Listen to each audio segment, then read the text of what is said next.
Ever wonder what espresso would feel like if you were in complete control of every drop of pressure and flow? That's exactly what a manual lever lets you do, and the Flair 58 plus 2 60 might be the best example yet. It's approachable enough for first-time lever users, but deep enough to keep seasoned baristas experimenting for years. And Flair has solved two of the biggest challenges with manual levers, that is stable temperature and compatibility with standard espresso tools. Now, in this video, I'm walking you through everything from setup and dosing to pulling shots and experimenting with different pressure styles and seeing how the Flair responds in real time. I'll also cover off the small touches and the quirks that make this brewer so unique. And quick heads up, if you are part of our brew club, you're rewarded for your loyalty with every dollar spent that earns you points that you can redeem for exclusive deals and discounts. It's free to join. I'll throw the link in the description down below. Don't miss out. All right, let's get into the video.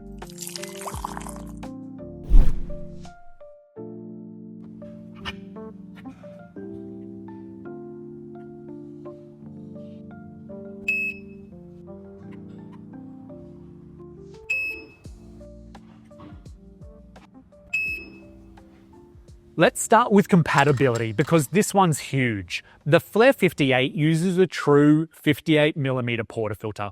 That means everything you already know and possibly own for espresso making, like dosing cups, dosing rings, distributors, tampers, puck screens, filter baskets, and other portafilters, they all slot right in with the Flair 58, and there's no weird proprietary sizes to this machine, no Frankenstein adapters either. Just a normal espresso workflow, but with the added control of this lever. Now, capacity is another standout. You get two filter baskets that will give you some real flexibility. You have a tapered basket for a low flow standard espresso, or a straight sides basket for a higher flow and more modern espresso. The water chamber holds just under 90 mils of water, which might not sound like much, but in lever terms, that's generous.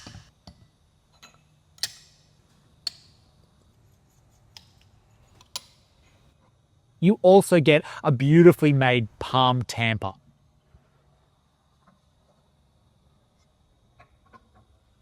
A puck screen to sit on top of the tamped coffee and keep the machine clean.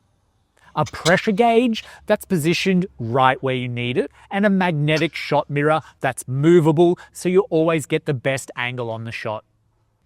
Now, brewing on this thing is where the magic happens. Lever feedback is physical in a way that pump machines can't replicate. Picture this, you load your coffee in, you bring the lever down slowly, and you wait for those first drops of espresso to appear on the bottom of the basket. That moment where you hold the pressure steady and saturate the puck evenly, it's like feeling pre-infusion happen in your hands. Stay there, hold gently. Channeling in your shot will basically disappear. Once the flow starts beyond dripping, you're in complete control now. If you want a sweet, round, fruit-forward shot, keep it around 6 bars for the entire shot after pre-infusion. You may give up some texture and body, but sweetness and acidity will be well balanced and highlighted. Or perhaps you're looking for that dense, syrupy, classic espresso profile. Have a shorter pre-infusion time and then push it closer to 9 bars, holding it there the entire time until you get your desired yield out.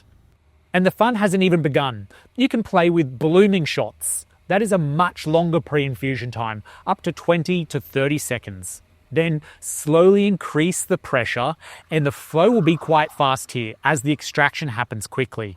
These shots tend to mirror those of the 6-bar shots, but with a much more creamy brightness. Or you can play around with turbo shots, where you grind much coarser than usual and brew pushing a fast flow through the grounds. This works much better with quite a light roasted coffee, often being very fruity, floral, and bright espresso. This style will not work for just any roasted coffee. Or you can try a ramping pressure up and down. So a steady pre-infusion to a ramp up to around 8 bars and then hold there. Then for the last 10 grams of your shot or so, ramp down in pressure. And this machine responds instantly to whatever your hands tell it to do. It's the most tactile espresso lesson you'll ever get.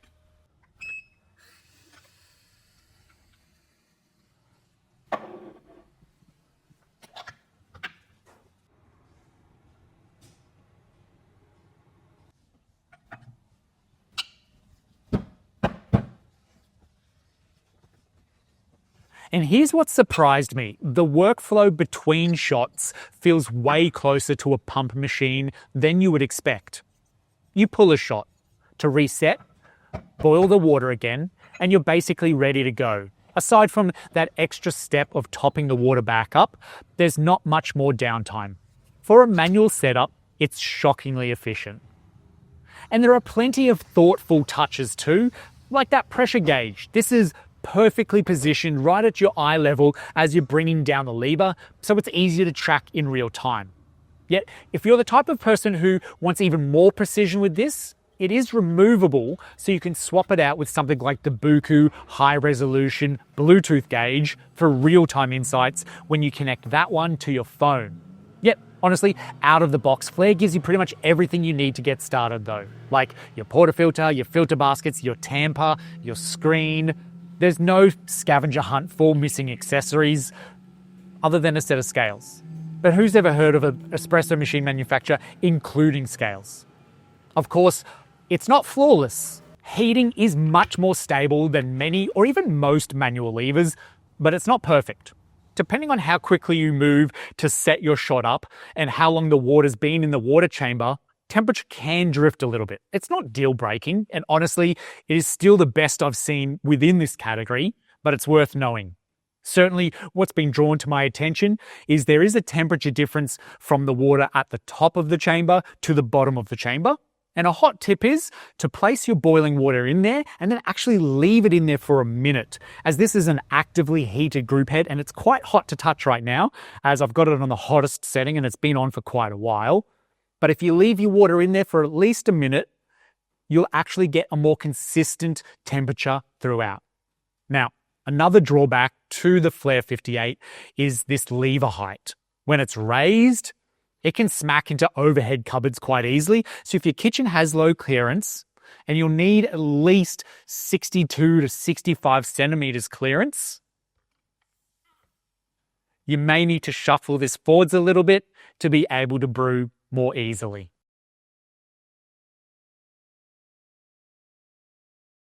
Now, this part is important. To get the most out of your Flair 58, a proper espresso grinder is a non-negotiable. A really good hand grinder or something like the Varia VS3 or Dia 54 pairs beautifully here. With a good grinder, the Flair will consistently produce espresso that could hold its own against far larger and much more expensive espresso machines. Without one, well, let's just say no lever in the world can save a poor grind. One thing I didn't expect is how travel-friendly it ends up being. It's not tiny, but it packs down much easier than any pump machine does. And for me, that means I'm able to at least place this in the car for a week away and still have a proper espresso on the road. It's kind of wild, a real cafe quality shot without dragging half the kitchen along with me. And for me, the Flair 58 is as close as a manual lever gets to a complete package. Temperature stable, compatible, flexible, and genuinely engaging to use. It's not a compromise machine, it's a platform.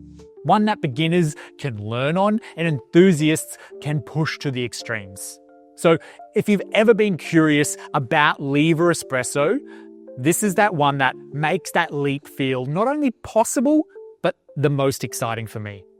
Thank you so much for watching till the end of this video. If you have any further questions on the Flair 58 or any of its range, drop them in the comment section down below and we'll keep this conversation going. And as always, see you in the next video.